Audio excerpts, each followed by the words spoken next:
ॐ पूर्णम् अद पूर्णम् इदं पूर्णात् पूर्णम् उदच्यते पूर्णस्य पूर्णम् आदाय पूर्णम् एव अवशिष्यते। ॐ शांति शांति शांति। प्रणाम भगवान। आत्मदर्शी बाबा नगीना साहब जी के द्वारा रचित अद्भुत ग्रंथ वेदांत वचन ज्ञान कांड का भगवान 5वां अध्याय चल रहा है और आज एपिसोड होगा 36। अब भगवान यहाँ से लेते हैं, किंतु मूढ़ के प्राणों की जड़ तो अज्ञान और भ्रांति से स्थिर होती है, इसलिए उसका प्राण आत्मा में लय नहीं होता। सुसुप्ति का वर्णन चल रहा था। लय नहीं होता वरन उठता और निकलता, अपने कर्मों के अनुसार भोगों के लिए नूतन शरीर बनाता, उससे कर्मजन्य संबंध पा जाता है जो नया जन्म है, और ज्ञानी के प्राण की जड़ अविद्या और लाभ की तरह से उखड़ जाती है। और ज्ञानी के प्राण की जड़ अविद्या और लाभ की तरह से उखड़ जाती है, लाभ की तह से उखड़ जाती है। फिर यहाँ के भोगों के समाप्त होने से छिन्न मूल प्राण उठता या निकलता नहीं वरन आत्मा में लय हो जाता है और मुक्ति होती है। इसलिए उसकी ज्ञानेंद्रियां और मनोवृत्तियां नींद में तो फिर निकलती हैं, मृत्यु में नहीं निकलती। जब यह दैवी यानी प्राकृतिक विधान ज्ञात हुआ तो सिद्ध हो सकता है कि ज्ञानी और अज्ञानी के बर्ताव जीवन भर एक समान होते हैं।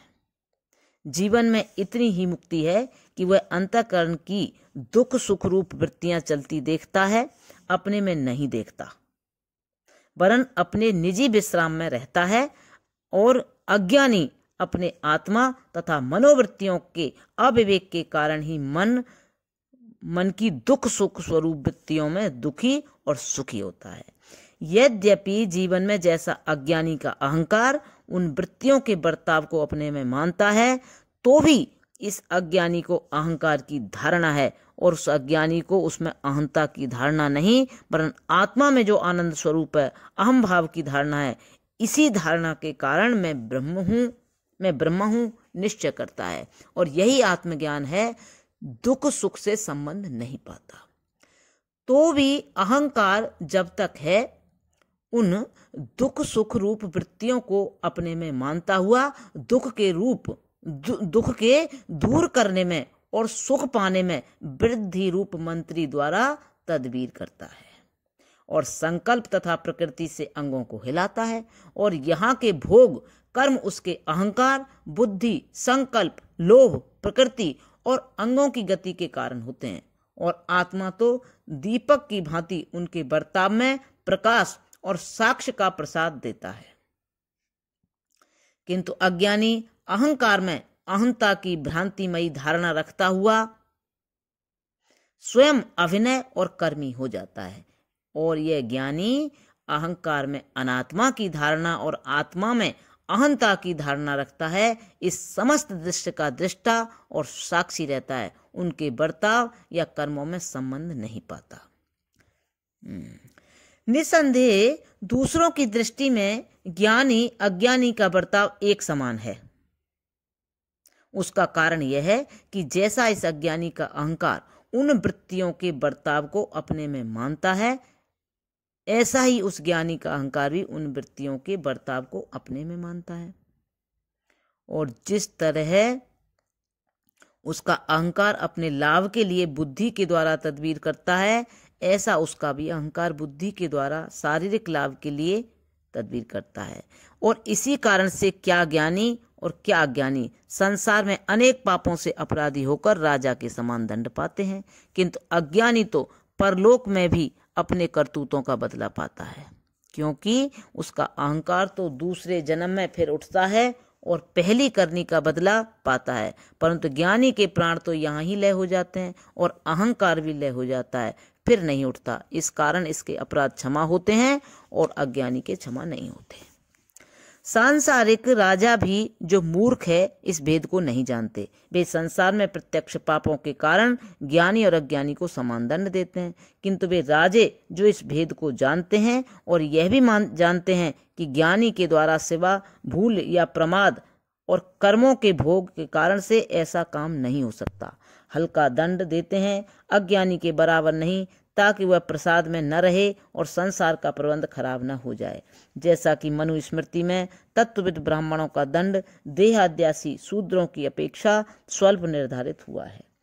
क्या भाषाविद नहीं जान सकता कि जो बुद्धिमान भूल से पाप करता है उसको धिक्कारना उतना ही पर्याप्त है जितना कि उस अज्ञानी को फांसी देना जो कि जानकर पाप करता है। वरन ज्ञानी के अपराध में तो उसे केवल वाह धन्य है आपकी बुद्धि का वचन पर्याप्त है कि जिससे सचेत होकर उससे बचता रहे।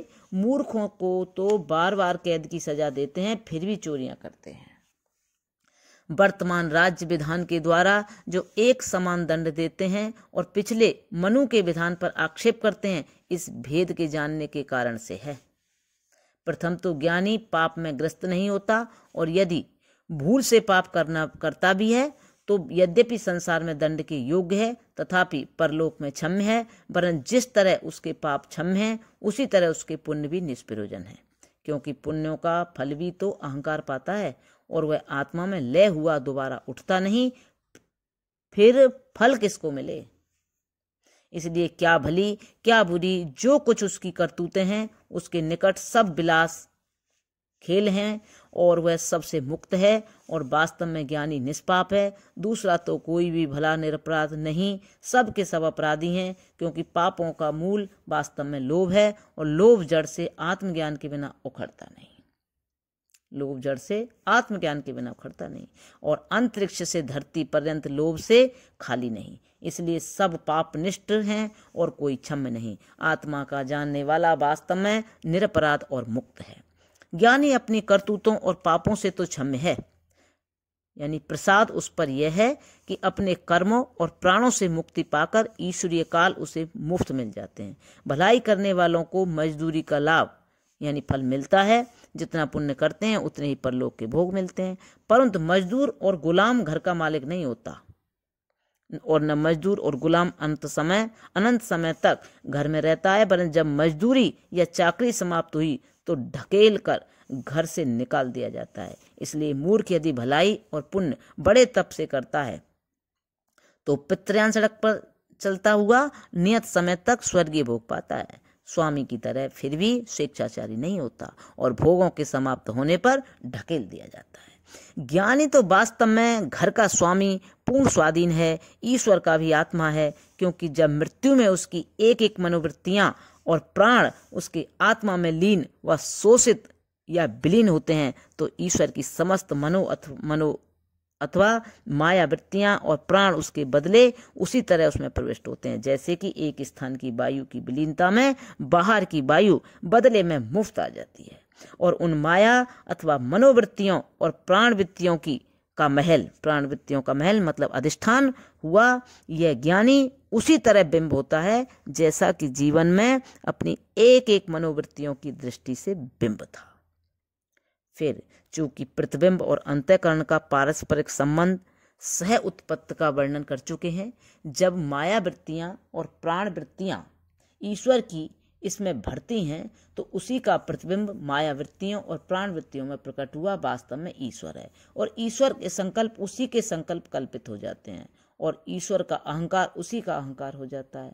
और जिस तरह वहाँ जीवन में उसके व्यष्टि अहंकार बुद्धि संकल्प शक्तियां अंग काम करते हैं, उसी तरह उसके समष्टि अहंकार ईश्वरीय विचार या वृद्धि अनादि संकल्प और ईश्वरीय शक्तियां उसमें बर्ताव करती हैं, और वह अपने स्वरूप में नित्य मुक्त असंग आत्मा रहता है, सृष्टा विधाता हर्ता कर्ता होता है और पूर्ण स्वाधीन हो जाता है। इस ज्ञानी की उपमा जीवन मुक्ति और विधेय मुक्ति में यूं है जैसा कि एक राजपुत्र बड़ा बुद्धिमान पहले छोटा सा राज्य पाकर एक नियम बना देता है और बड़े बड़े योग्य सुशिक्षित मनसवदार और इलाकेदार नियत करता है और स्वयं निश्चित होकर निश्चिंत होकर आराम करता है। केवल उनके कामों की देखभाल करता है, स्वयं कुछ नहीं करता वरन आराम करता है। बस इसी तरह यह ज्ञानी भी पहले इस मानव पद की संक्षिप्त राजधानी में अपनी आत्मा को असंग और पवित्र जानता हुआ क्या अहंकार, क्या लोभ, क्या संकल्प, क्या प्रकृति, क्या अंग, क्या ज्ञानेंद्रियां और क्या कर्मेंद्रियां, सबसे अलग असंग विवेक करके देह से न्यारा होकर उनका दृष्टा रहता है। उसकी दृष्टि और निरीक्षण में अहंकार तो एक बड़ा महामंत्री, प्रत्येक काम का जिम्मेदार और भलाई बुराई का करता है और उसे अपने में मानता है, और बुद्धि उसकी मंत्री भले बुरे की चिंता करती उसे जतलाती है कि इसमें तुझे लाभ है, उसमें तुझे हानि है, और मन उसे प्रलोभन देता है। पुण्य पाप कुछ नहीं देखता, यही जानता है कि देह की जिस तरह रक्षा हो सके करनी चाहिए, और चित्त अगले पिछले इतिहासों की याद दिलाता है कि इससे यूं हुआ था, उससे यूं हुआ था, और चिंता उसमें परिणाम निकालती है कि यदि अब भी यूं करोगे तो यही परिणाम निकलेगा। प्रणाम भगवान। अब यहाँ से आगे कर लेंगे। ओम शांति शांति शांति।